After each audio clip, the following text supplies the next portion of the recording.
potatoes. I've already dug out a few here that you can see. They're really gorgeous red, bright pink red color on the outside, and they're actually white on the inside. It's tough to see without cutting one open. So these sweet potatoes, you can eat the actual bulb and you can also eat the leaves. Now, right now our leaves are looking pretty yucky because the temperature dropped so low, it caused all the leaves to die. So that's why we're cutting this back right now. So I'm gonna cut it back hard, harvest all the potatoes, and then cover it again with compost and let it sit for another couple months. Now, the way that I planted these potatoes probably isn't the best way. If you're gonna try it home, I suggest doing it in a bucket. It'll be a lot easier to harvest. So when you harvest it from a bucket, all you have to do is dump the bucket out, pick out the potatoes that are the big ones, and then replant the little ones so they keep growing.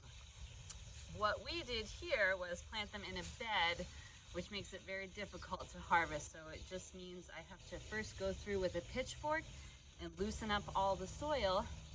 And then I get my little trowel and I start digging down and I feel around with my hands under the dirt to feel where there is a potato. Oh, I feel one here. Oh, nice, all right. But the downside to doing it this way is that sometimes you damage the potatoes. So you can see I damaged this one here with my trowel. So I suggest doing it the bucket method. I think we're gonna transition to that once we do this harvest. So now, once you pull your sweet potatoes out of the ground, you can't eat them right away. They're gonna be too starchy, they won't be sweet. So what you need to do is let them cure. So you're gonna find a warm, dry place and you're gonna let them sit for 2 weeks. And what that will do is caramelize all the glucose inside, and that's what makes them sweet. So if I went home and cooked this today, it wouldn't taste very good. So we're gonna let them cure in our shed, and then we're gonna come back and they'll be ready to eat. So I hope you enjoyed this sweet potato video. And oh, I forgot to mention, did I mention you can eat the leaves? I'm pretty sure I did. You want to eat the youngest leaves.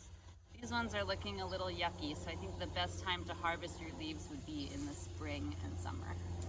So good luck with your potato planting at home, and soon I'll show you next time how we do regular potatoes as opposed to sweet potatoes. They're a little different. So thanks so much, and I'll see you next time.